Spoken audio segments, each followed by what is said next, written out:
as outlined in item 8A. Supported by Councilman Bazey. Is there any discussion? All those in favor, say aye. Aye. Those opposed? The ayes have it. Next item on the agenda, under reports from mayor, we have Commission on Women and Girls Appointment. Madam Chair, Councilwoman Hicks Clayton. move to concur with Mayor Dan Pleco the appointment of Nadine Jones to the Commission on Women and Girls. This appointment is a term to expire January 2022, as outlined in 8B. Support. Supported by Councilman Bazey. Is there any discussion? Madam Chair. Councilman Abdullah? I have a question for the mayor on this one. I know we've appointed different individuals to the commission, and I'm starting to get a little concerned about this thing starting to drag out. Is there anything that's stopping this commission from being fully running at this particular point? No, we're gonna try to hold the first meeting by the end of the month, and I have my secretary calling all the people, and with Nadine being approved tonight, to see that they were all available on the same date. But I'm determined to have that first Ready to meeting be up by and the end running? of the month. Okay, thank you. Madam Chair, Councilwoman Hicks Clayton? I just want to just remind the council that particular commission does have a council liaison position, and the council body I would make a recommendation the council should appoint a liaison. Okay. Madam Chair. Councilman Abdullah? I move that we appoint Councilwoman Lisa Hicks Clayton as a liaison to this commission. I second that. We have to vote on this first. But we have a motion on the table. We'll go with that second. Our first one is for the Commission on Women and Girls Appointment, and that was for Nadine Jones. Any further discussion? All those in favor, say aye. Aye. Those opposed? The ayes have it. Now you want to take it on to Yeah, I'm Nadine? Council Chair. Yes. I move that we appoint Councilwoman Lisa Hicks Clayton as a liaison, as a council liaison to the Commission on Women and Girls on this date. Thank you. I support. Support. Madam Chair, quick question. So there's a motion that is not on here, so what would it be for the clerk? It would be 8B1 or? 8C. Okay. It would be 8C, yeah, 8C. I didn't see, okay. I didn't see that, okay. Is that okay, Mr. Clerk? Working? Okay. Any further discussion? All those in favor, say aye. Aye. Those opposed? The ayes have it. Next, we have, under reports from city officials, we have Corporate Counsel Miyake, communication from Dearborn Heights Local Officers Compensation Commission. Madam Chair. Councilman Abdullah? I move we concur with Corporate Counsel Gary Miyake with enclosed notice of determination of the Dearborn Heights Local Officers Compensation Commission. Determination stems from the unanimous vote of the Local Officers Compensation Commission on December 19th, 2019. And the state law and the city code provide that the salaries established by the determination shall be the salaries of the city's elected officials unless the city council adopts a resolution to reject them. Further, state law and the city code provide that the determination shall be effective 30 days after its filing with the city clerk. Thus, the city council may want to consider any such vote. It must be done within the 30 days of today, as outlined in item 9A. Second. Supported by Councilman Constant. Is there any discussion? Chair. Councilman Muscat?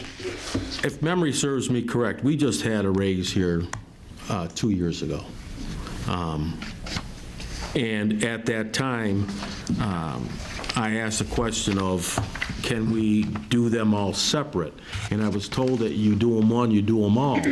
But I've been reading in the newspaper, and other cities do one at a time. There's nothing in the law that says we can't say yay or nay to a position on raises. I don't believe city council needs a raise, number one, okay? My two biggest fears are the treasurer and city clerk at this point in time. And if I'm going to vote on this, I just want to be able to pick each one and vote on each one. Because that's not the way it's been presented to us, unfortunately. It is And one I motion. don't see where it tells us we have to do them all or none. The way it was And we were presented. told that the last time. That is correct.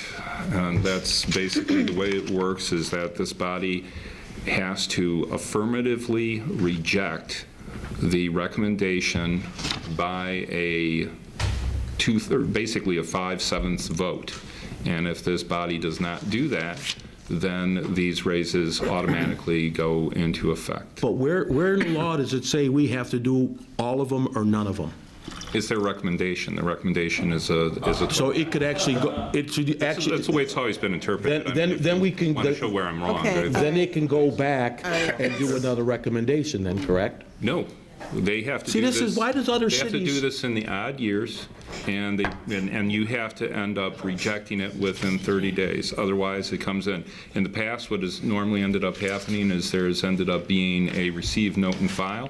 If there was not a rejection, if there's a rejection, there had to end up being a vote, and the vote has to be at least 5 of the members of this Okay, All at I this know- point, we got, body. All I know is I Councilman? saw this in the paper where I think Detroit and a couple other cities had their compensation commissions, and they said yes to some and no to others. And that was the way it was done, and I don't understand why we're being But- forced to say all or none. are we structured differently? Is that why we do it I this don't way? know what they do in the other places. I know that we've ended up following this law for years, and I've ended up being familiar with this law for decades. So I would be very surprised that anyone would end up giving that opinion with regard to this specific state law. Oh, same. Council Chair, Councilman Abdullah? if I may ask the council. So I just want to get a clarification on this. You're saying it's the law that we have to vote on all of them? Or earlier, I think you mentioned it was a recommendation. So if it's a recommendation, that means we You can have go to in any end up direction we accepting or want. rejecting the recommendation, and the recommendation was given as one. No, but the fact that all of them are together, the fact that all of them are together, let's just say for myself, hypothetically, I voted yes on one and 4 no, or vice versa. Why could I not do that? Because the recommendation that was given by them, what they adopted, the determination was one document and was done as one decision. Very similar to a zoning, the zoning board, the zoning commission, planning commission, et cetera, et cetera, et cetera. They come to us with recommendations, and then we either say yes all out, or we may say, well, yes, but we want to make this change. Why is it that in this particular case, we cannot do that? Because you mentioned, I heard you mention earlier, that's the way it's always been done. That, to me, with due respect to you, not only here, but even in business, that means nothing to me. The way it's always been done doesn't mean nothing. So with that being the case, is it the way that we've always done it, or is it the law? In my recollection, it's both. State law and the city code provide that the salaries be established by the determination shall be the salaries of the city's elected officials unless the city council adopts a resolution to reject them. So we would have to adopt a resolution. Reject them. Reject them. Yeah. This says right here, state law and city code. Is that in our charter? No, our charter is superseded by the state statute. State law, you're right. Then how You're are other right. cities doing it? If they're They are don't breaking the law? necessarily, they could have in their charter an entirely different process. But state law supersedes charters. Yeah, so No, that's but what. they don't, you have to opt in to end up using local officers' compensation commission. Okay, so we've that- we opted did in, that- they may We did not that be, by right? virtue of an ordinance years ago. And then basically, the other places could have a charter that says, this is how we're going to end up determining it, and not have to follow the same Council Chair. requirement. We got Councilman Bazey Oh, I'm next. sorry, go ahead. Councilman Bazey? I mean, we all can read this. They should be separated. Obviously, I'm going to vote no on this for sure, unless, they get separated. Is It there a doesn't way say we not- can yeah. bring this back and separate it individually? You don't have time. I mean, I could go and do some research right now if you want me to end up doing so and Done see if, before. take a Well, yeah, look because at we it had an some issue more. last time, and we should have known before we got to this point again that, this is 2 years later. We had time to Council research. Chair. I don't remember the issue. How about this recommendation? Council Miyake, or maybe our own council, our own attorneys, either one, we'd have to pick this, they go and research this and you bring this back, because this has to be done within 30 days, you bring this back 2 weeks from now, But it was done December 23rd. The clock's been running. December 23rd. Yes. God, I mean, that's 2 days before Christmas, for crying out loud. Yeah. And this is, again, one of those things, last minute, we have to do this, or the world's going to come to an end. Well, we got a motion on the table, we can vote on it. Yes, we need to deal with the motion on the table. Any other discussion? All those in favor, say aye. Aye. Those opposed? No. The noes have it. So did you Motion get the- fails. Mr. Clerk, did you get that? Got it. Could we get the, Did you want to count? who were the ayes, yes? Okay. Councilman Muscat? No. Councilman Constant? Yes. Councilman Bazey? No. Malinowski Maxwell? No. Councilman Abdullah? No. Councilwoman Hicks Clayton? No. Councilman Wenzel? No. Thank you, Madam Chair. Motion Council fails. Chair, on this now, so we don't have a problem, again, how do we go about being able to separate this? And so it's not one for all for one. We get to choose. We might want to have corporate counsel work on it after the meeting today, because nothing's going to be resolved right now. I understand that, so that's what I'm bringing Let's up. direct them to do that. And I have to tell you that your vote right now doesn't do anything.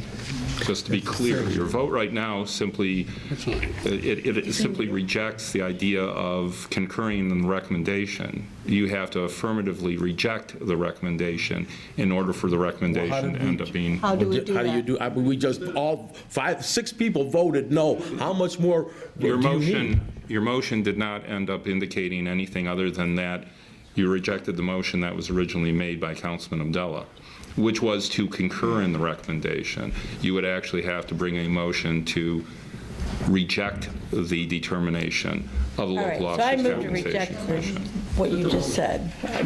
What does the motion need to be? To reject? The motion would have to be to reject the determination of the local officers' compensation commission that is in item 9A. All right, so move to reject the determination by the Dearborn Heights Local Officers Compensation Commission as outlined in 9A. Support. Supported by Councilman Abdullah. Is there any discussion? All those in favor, say aye. Aye. Those opposed? The ayes have it. Next item on the agenda is DPW Director Selmy, authorization of payment, previously approved purchase of 2 F-250 pickup trucks. Excuse me, sir. Okay, again, I'll read that. This is for DPW Director Selmy, authorization of payment, previously approved purchase of 2 F-250 pickup trucks. Madam Chair. Councilman Abdullah. I move that we concur with Director of Public Works John Selmy, authorizing payment of 2 F-250 pickup trucks in the total amount of $82,620. And these were approved by motions 19-330 and 19-332, as outlined in item 9B. Support. Support by Councilman Bazey. Is there any discussion? Council Chair. Councilman Muscat. Is this the same that's on 622 of our, that we voted on earlier, 622?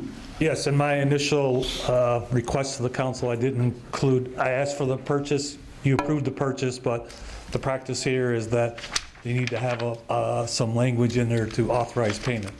So Okay, I just. so that's what I'm doing. I don't I'm want to buy gonna them, be I don't back. I'm want gonna to be buy back here. 4 of them now. Yeah, no, well, I'm gonna be back here again. 'cause I Well, just that's got 2 more. fine, but, So going forward, I'll make sure that I include the Okay, word thank you. payment. thank you. No problem. Any further discussion? All those in favor, say aye. Aye. Those opposed? The ayes have it. Next item on the agenda is Fire Chief Brogan, permission to purchase radios, AFG Regional Grant, second half. Council Chair. Councilman Muscat. I move council approve the purchase of radio equipment from vendors listed. This will be covered with funding from the AFG Regional Grant in a total amount of $498,127. The total federal share will be $452,847, and the fire department is involved for $45,280 as outlined in 9C. Support. Support by Councilman Constant. Is there any discussion? All those in favor, say aye. Aye. Those opposed? The ayes have it. Next, we have Fire Chief Brogan, permission to purchase pediatric EMS software. Madam Chair, Councilman Abdullah. I move that we concur with Fire Chief David Brogan requesting permission to purchase the handy Tevi Pediatric Emergency Standards. This system integrates with our pediatric HEMS protocols and is a tool for calculating drug dosages and other specific pediatric care as outlined in item 9D. Support. And the total cost, I'm sorry, is $4,698.50 as outlined in item 9D. Support. Support by Councilwoman Hicks Clayton. Is there any discussion? All those in favor, say aye. Aye. Those opposed? The ayes have it. Next, we have Fire Chief Petrie, request for auction. We missed one. 9E. Oh, I'm sorry, 9E. I'm sorry, I crossed that off ahead of time. Okay, next item is Ordinance Enforcement and Animal Control Director McIntyre, Michigan Humane Society Renewal Agreement. Madam Chair, Councilman Constant. I move that we concur with our Ordinance Director and Animal Control Officer, Jack McIntyre, and approve the agreement between the City of Dearborn Heights and the Michigan Humane Society regarding housing our domestic animals as outlined in 9E. Support by Councilman Bazey. Is there any discussion? Madam Chair. Councilman Muscat. We just, earlier today, we had a citizen come up and something that I missed on this, I'm ashamed to say, about how the contract is written. Has our corporation counsel looked at this, and I believe it was Mr. Parrish that came up and spoke about this and how when something happens, who's liable? Well, I will address that. Corporate Counsel Miyake, would you like to address that? Both of these indemnification provisions, Mr. Parrish unfortunately didn't read them fully. Basically, this would be page 3, and the MHS is to indemnify in 2.10 at the very top. This is Michigan Humane Society is to indemnify and hold harmless the city from any and all demands, claims, judgments, or causes of action, and from any and all expenses that may be incurred in investigating or defending against same arising as a result of the negligent acts or omissions of MHS, its agents, or employees in the performance of this agreement. So in other words, if MHS does something wrong, it is to end up indemnifying the city. 3.03, which is at the bottom of page 3, says that the city is obligated to indemnify and hold harmless the Michigan Humane Society, MHS, from any and all demands, claims, judgments, or causes of action arising from or growing out of the negligent acts or omissions of the city, its agents, or employees in the performance of this agreement. So, I mean, essentially what happens is if whoever makes a mistake and causes the other party to potentially have a problem is going to end up being responsible to end up covering that. And this is the standard language that has been in the MHS agreements, and it also is, it's not one-sided. It's this body probably remembers from the past whenever we've had agreements that say we're supposed to indemnify contractors from their own mistakes, and I've always ended up objecting to that language. So this basically makes whoever is responsible in a position where they have to end up taking care of the problem that's created. Thank you for that clarification. Madam Chair, Councilman Abdullah. go ahead. So unfortunately, our Director McIntyre is not here, so I'm not sure if Mayor, you could answer some of these questions. If not, we could table this until we get these answers. But I had a little bit of a concern, and although I'm not an expert on these fees, but it just seems a little excessive. So we have $4,581 per month flat fee paid automatically, okay? Then, in addition to that, okay, this is monthly, in addition to that, not included in this, we have a charge of $85 per animal. This would be item, just so that everybody's aware, on page 4I. So for wildlife, per single charge of $85 per animal, and then we have wildlife litter, a charge of $85 per litter. And then we have rabies, another charge of $100, et cetera, disposal fee, another amount that's charged.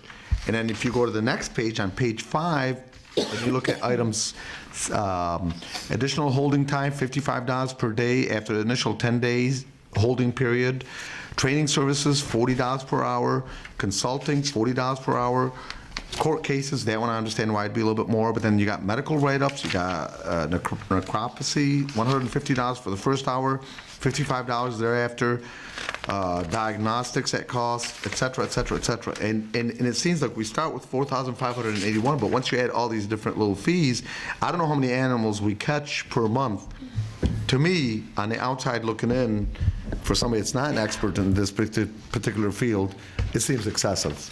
Well, we used to contract with the city of Taylor, and we found the fees to be much higher than this, and in fact, they went up again. The other thing that was troubling is we went down to look at how they handled the particular animals, and I will tell you that in a lot of families, pets are more than just pets. They're really part of the family. And we found that the Michigan Humane Society really treats these pets like family.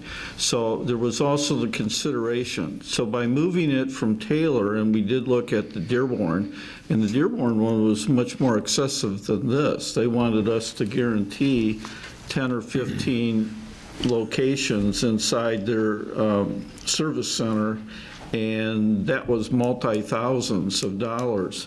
So it actually was cheaper to go to the Michigan Humane Society, and the care that we see there is far exceeds. But it's very seldom that we would see one animal incurring all those kinds of separate costs. Councilman Muscat? I don't have any. Oh, okay. Corporate Counsel Muscat. You're in my name here, Bird. I'll be in the office tomorrow at 8 a.m. Sorry about that. Okay, Yeah, I'm sorry, Corporate Counsel Miyake. Yeah, I'm not in a position, thank you, Council Chair, to comment on all of the business aspects, but I would note that the boarding is a flat fee that would cover normal things. When I talked to Mr. McIntyre about this before, like the wildlife charges are for wildlife, not like normal dogs.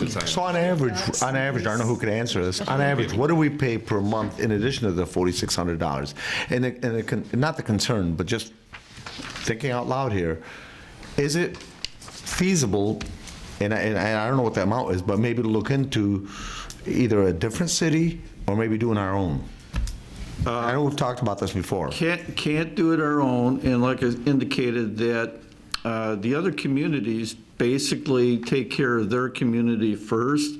And in the case of Dearborn, when we told them that we wanted an allocation of 15 spots, they said, okay, we're going to build an additional 15 spots at so much thousand per spot, and you need to come up front, in essence, partner and be an owner. And we didn't want to be that particular owner because there could be 5 years from now, 10 years from now, a better deal with another community, and it would have forced us to take all the animals. Linda, do you have any idea what we pay per month to the Michigan Humane Society? I mean, not to say like verbatim, but it barely goes over that flat fee. He negotiated that flat fee since I started here. I can't tell you what date it was, but the bills were a lot higher before he negotiated that flat fee. So the additional charges, it's not that often that we have to pay those additional charges, but they're outlined in the case of an event, like if a pet is there for more than 10 days or whatever. And if it's not a resident surrender as well, as it says. So we pick up someone's dog that no longer wants it, and they say that, it's not on us, it would be on the pet resident. But I mean, I could look at the budget line and see, don't quote me, but I think we budgeted about $21,000 for that line for the whole year. I don't think we have gotten it for that. Okay. Chair?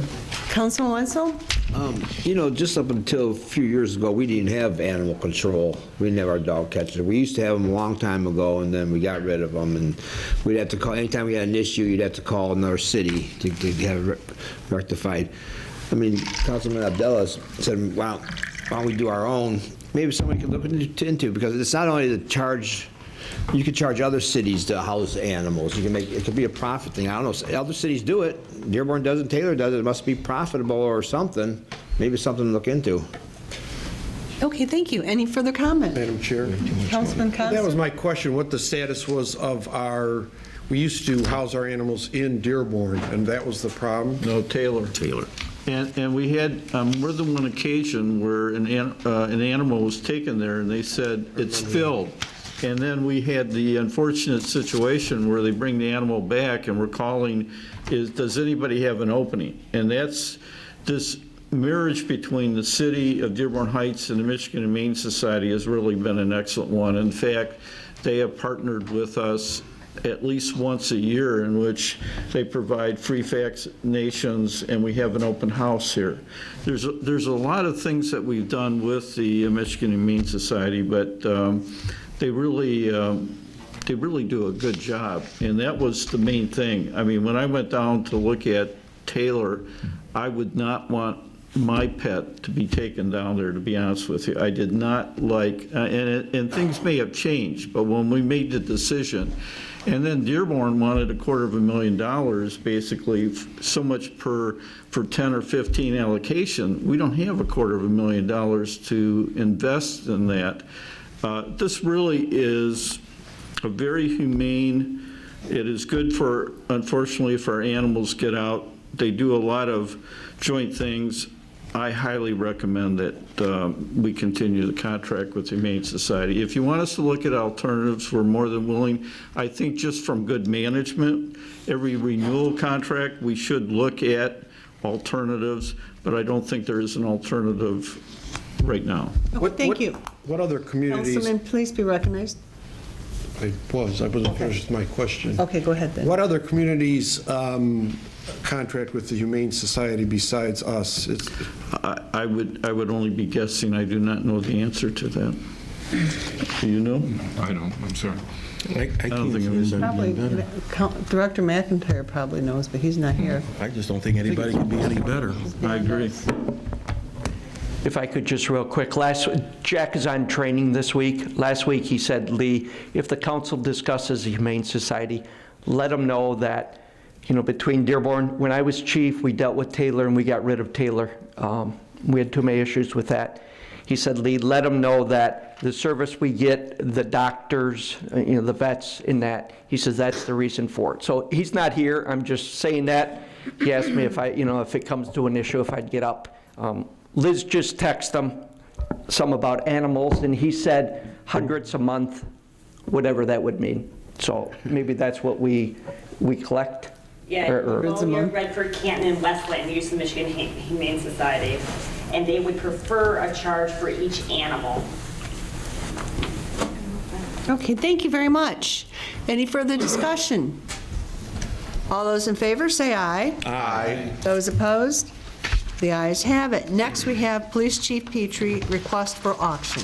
Madam Chair. Councilwoman Hicks Clayton. Thank you, Madam Chair. I move to concur with Police Chief Michael Petrie and approve the request to auction the vehicles that's listed in item 9F. It should be noted that these proceeds, from the auction will go to pay for towing and storage fees.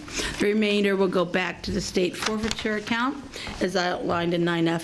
Supported by Councilman Bazey. Is there any discussion? All those in favor, say aye. Aye. Those opposed? The ayes have it. Next, under Ordinances and Resolutions, we have DPW Director Salmi, Performance Resolution for Governmental Agencies. Madam Chair, Councilman Abdullah. I move that we concur with Director of Public Works, John Selmy. Department of Public Services has applied for their annual permit for miscellaneous operations within the state highway right-of-way as required by Michigan Department of Transportation. And he's asking for the 2020 annual permit will not be granted unless this document is executed. And this is as outlined, and he'd like us to authorize the city clerk to sign on behalf of the city, subject to the review by Corporation Counsel Miyake, is outlined in item 11A. Support. Supported by Councilman Muscat. Is there any discussion? Madam Chair? Councilman Abdullah. I got a question for Counsel Miyake. I'm just curious why the protocol is like this and not the other way around. Why wouldn't it be, you checking it first Actually, I already before the did. clerk signs? I think Director Selmy, this is the one that you... Yes. All right, I've already approved this, so Okay. you don't even need to have me Okay. look at it at I this just think it's a point. better protocol. Thank you. Any further discussion? All those in favor, say aye. Aye. Those opposed, the ayes have it. Next, we have under new business, this is the business license renewal for Livernois Motorsports and Engineering located at 2500 South Gully. Madam Chair, Councilman Constant, I move that we renew the business license for Livernois Motorsports Power and Engineering as outlined in 13A. support by Councilman Bazey. Is there any discussion? All those in favor, say aye. Aye. Those opposed, the ayes have it.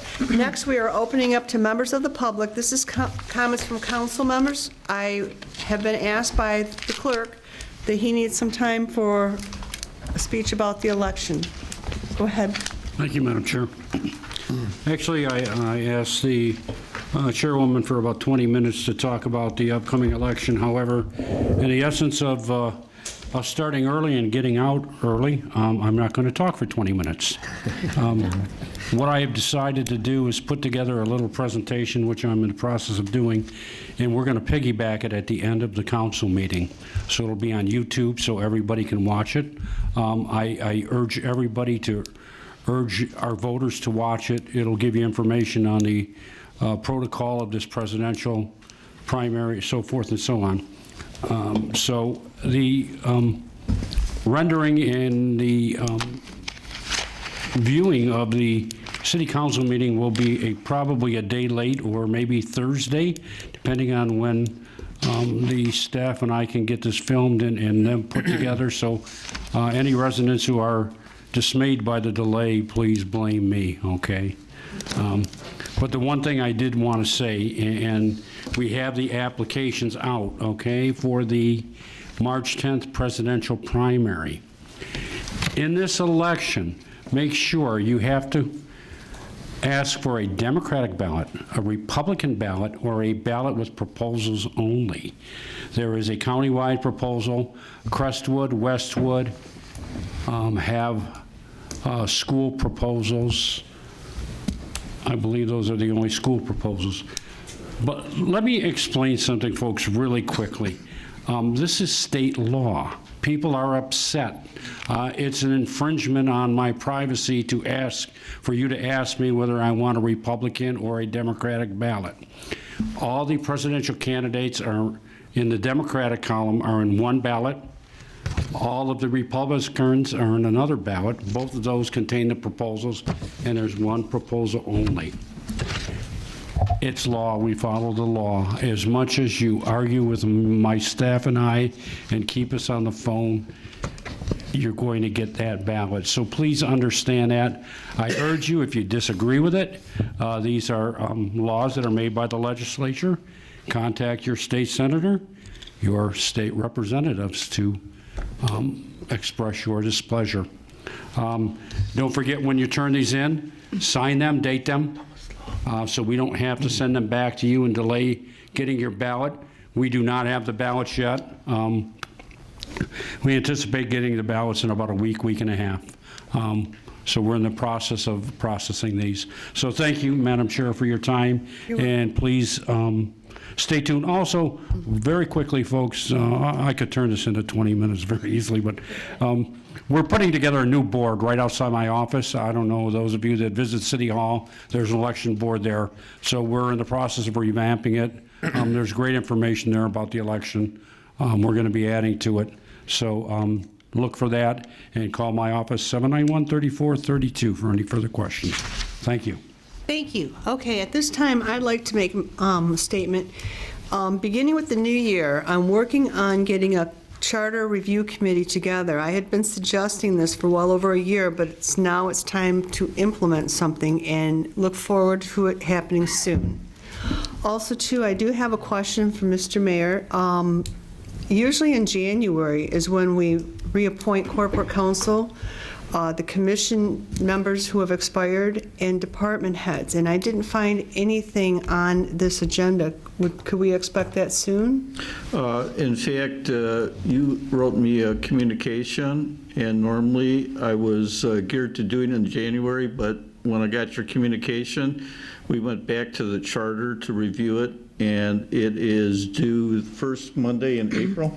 Third Monday in April, so you'll get it in the third Monday of April, which is according to the charter. Yep, 5.15 says biannual, and since 2006, you have set the standard of doing it every January. So it is 2 years from January, which would be this January. If you want me to, I'll just hand it out to you. No, I know, that's old, though. A lot of the stuff in our charter is obsolete, and that's not the way we've been following procedure since 2006, is when we started appointing you as corporate counsel in January. And it's every 2 years, and so there's no extension. I'm just asking you to put it on the next agenda if you can. I'm following the Corporation Counsel's direction, and he told me that it was due on the third Monday of April, and I will follow his advice. So this would be a 2.5-year appointment for everybody. And then we're looking at, we've got Planning Commission that we've got a few people expiring on. You do reappoint your department heads and everybody. So this is affecting not just one person, but several.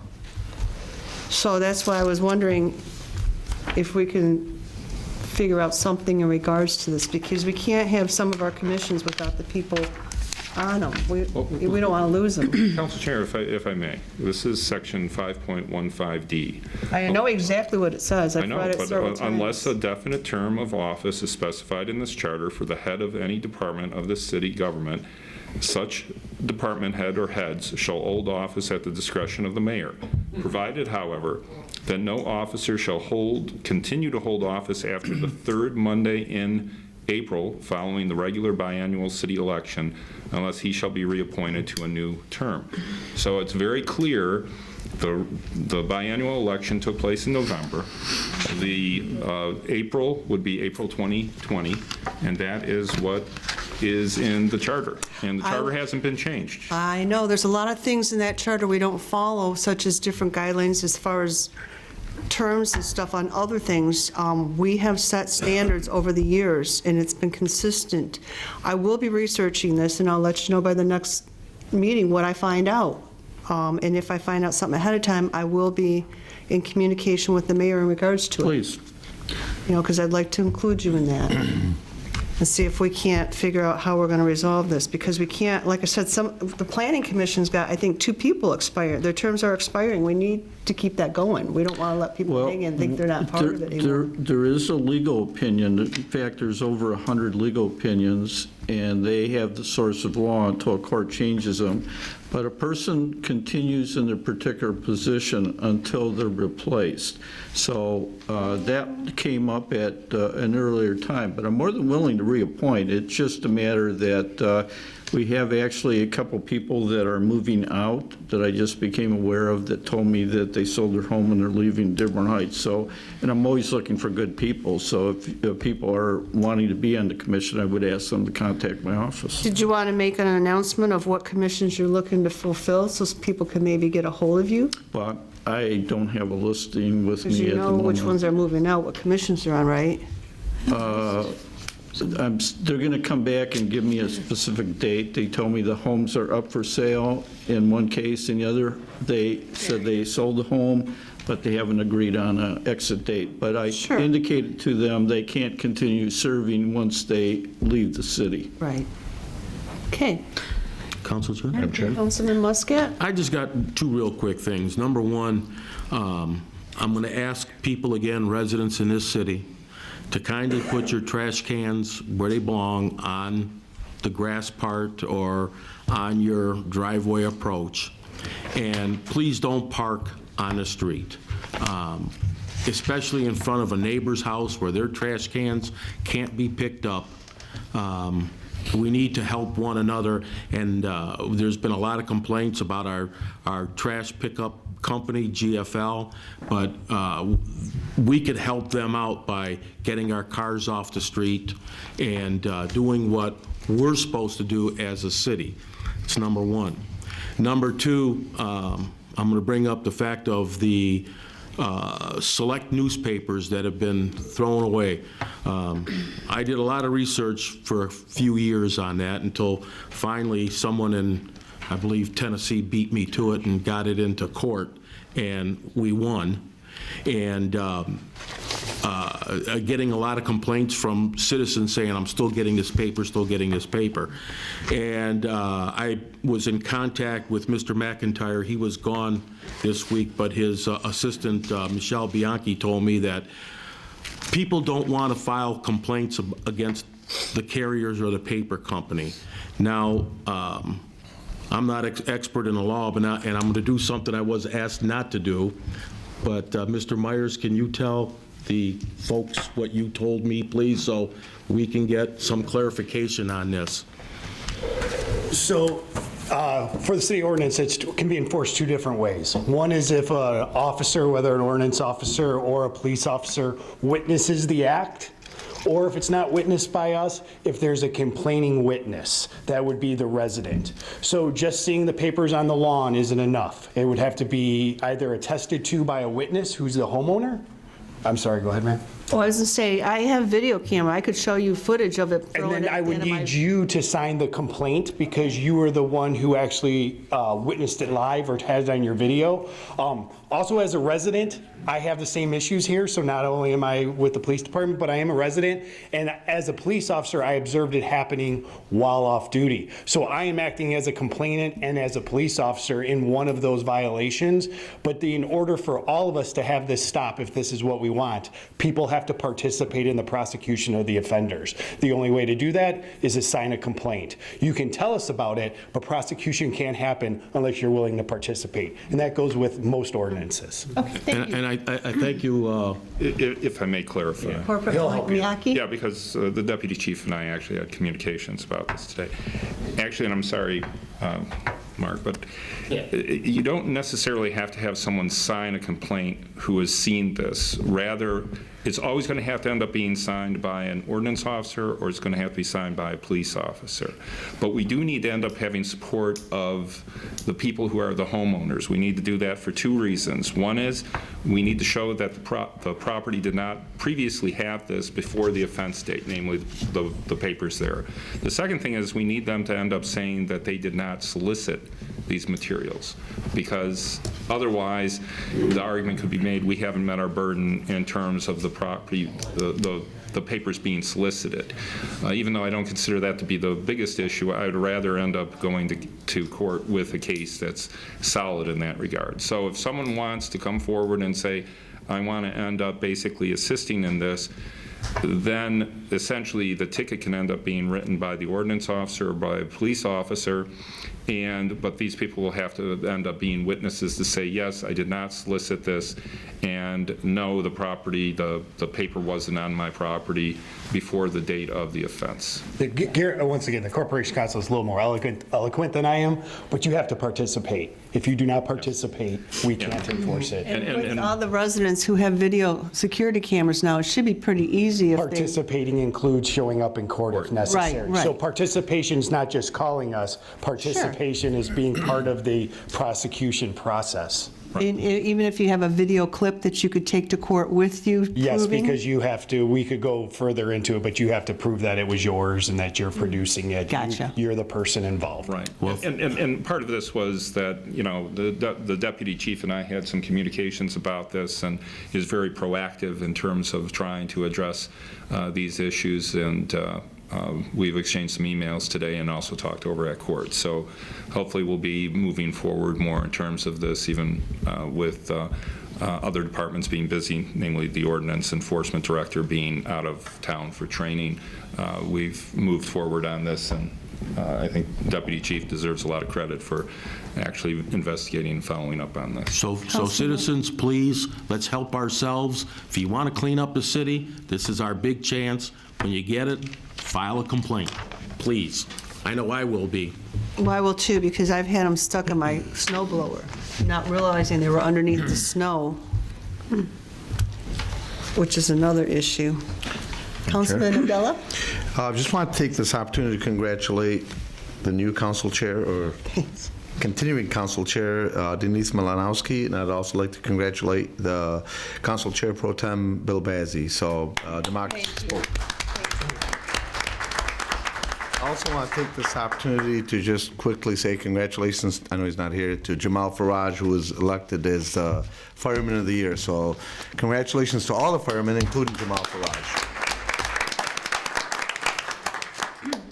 Thank you. Councilwoman Hicks Clayton. Thank you, Madam Chair. I just have a resident and a save a date for our residents. And real quick, I want to start it off by saying thank you to our, and I'm going to miss people, so I apologize right away, our DPW department, our police officers, our firefighters, let me see, who, I'm already missing, ordinance, thank you. Anyone who was involved with the flood victims, who helped with cleaning up, getting people out safely, assisting the American Red Cross Salvation Army. Again, we had so much rain, what's going on in our community. But we've been, diligently working with Congresswoman Tlaib, Congresswoman Debbie Dingell's office. And I had mentioned that we had some work with the Army Corps of Engineers this past summer. And we did have another conference call today. Mayor, I think you had the state of the city, so you weren't able to be on the call, and I will be happy to share a debrief. I'll send an email to you tomorrow, because I knew you couldn't get out of there, and that's why I got up and left. That's because I went and took the call in the car. But what I wanted to tell our residents is that there is an identified timeline for groundbreaking. There is identified federal funding stream. There is a town hall scheduled. I want to give you that information. What I told them at the end of the call, I said, this is what we want. We're tired of being told it's getting done, it's getting done. Enough of the words. We want to see it get done. Our residents need to see results. Okay, there's got to be light at the end of the tunnel. So I want you to mark your calendars, save the date. I want you to share this. I want you to tell everyone you know about this date. It is going to be Wednesday, February 19th, 6 p.m. at Annapolis High School. The address is 4650 Clippert Street. Again, Wednesday, February 19th, 6 p.m. at Annapolis High School, 4650 Clippert Street. All of our local elected officials are invited. We would welcome you to be there. Mayor Paleco, of course, your host, and I don't want to speak on your behalf, of course. But we thank you for your involvement and support. Thank you. Congresswoman Tlaib, Congresswoman Debbie Dingell, State Senator Betty Jean Alexander, our state representatives Joelle Jones and Frank Liberati. We appreciate everyone coming together because, again, Wayne County Chief Executive Officer Warren Evans, this is again, it requires all levels of government, federal, state, county, local, to really get us to the next steps. What you're going to hear at the town hall, they're not only going, the Army Corps of Engineers are going to give you the history, which I'm sure we probably already know, but we're going to review it. Recap, next steps, timeline, Q&A, but they're going to show you, again, the identified federal funding stream, how we're getting the money. They already know where that is. They're going to show you the benefit and the positive impact, how it's going to benefit you, what's happening. So that is exciting news to share with you. And like I said, my last comment was, it's time to walk the talk for our residents. You're tired. You're tired of us telling you this, right? So I want to encourage you all to show up on Wednesday, February 19th. You're all invited. I encourage you to be there. So that's what I want to share with you tonight. Thank you. Madam Chair? Mayor? I and you did, I think, Councilwoman, a fine job of making that presentation. I thank you. I had the opportunity today to be one of the speakers at the Tale of Two Cities that was put on by the Dearborn Heights Chamber of Commerce. I was very honored to be one of the guests, and we had a good turnout, and I think it went well. So I want to thank them. And also want to encourage everybody because these projects that are federally funded take years. In fact, one of the people in Dearborn told me that that channelization of the Rouge that I think took place around 1970, 1980s, was actually created when there was a flood at the mansion of Henry Ford II. And in fact, I had the opportunity, there's a tunnel between the main mansion and the garage. And Mr. Ford used to write a line where the flood came into the building and put a date. And there was one particular date when the height came very high, and that started the whole process of federal looking at the Rouge. Well, he was dead by the time that they actually did that channelization. And it takes a long time with these federal programs. But we're getting very close to seeing some actual action taking place. And it was this home community, Dearborn Heights, that really started it 15, 16 years ago. And so it's going to be a good message, and I certainly encourage everybody to come out and listen to it. Thank you. Madam Chair. Go ahead. Councilman Bazey? Oh, wait, I'm sorry, Councilman Wenzel was next, and then Bazey. Okay, well, this meeting, we tried to get one done back in May, and administration turned it down. We had plans on running the Richard A. Young Center, and they were told not to give us the permit. So I'm glad it's finally happening. I don't know why it couldn't happen back then. I was told it was too close to a flood. People's emotions are, but here we go. Right after a flood, we're having another one. So go figure. Happy New Year to everybody. 2020. That's 100-year anniversary of the 19th Amendment. 19th Amendment didn't give the women the right to vote.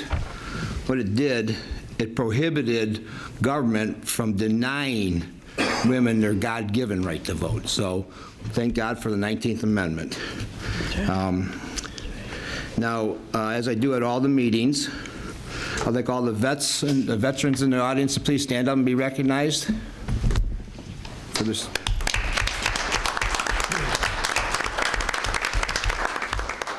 Okay, all right, thank you guys for all you've done for us, your country. The City Beautiful Commission was talked about, and I think I'm hoping the mayor's looking into that coming up, because I've had a lot of people talking about that, the City Beautiful Commission. It's a nice, I was actually on it years ago. Pretty nice little thing to reward citizens for keeping, doing nice landscape, holiday decorations, things of that nature. It's pretty nice, and he mentioned that he would be looking into it. I hope he did. And in 2019, we had, I think, 3 new directors appointed. We had DPW Director John Salmi, Recreation Haddad, and Building Director Larry Domsky. And they're all doing a fine job. But I want to recognize one of them right now for something outstanding that they've done. Building Director Larry Domsky, this past Christmas, I don't know how many years they've been doing it. How many years have you been doing it, Larry? 20. Over 20 years, him and his family have provided meals for needy individuals at Christmas time. And I believe they did over 400 this year. Am I correct? That's correct. Yeah, 400 for him and his family. So I think they deserve a round of applause.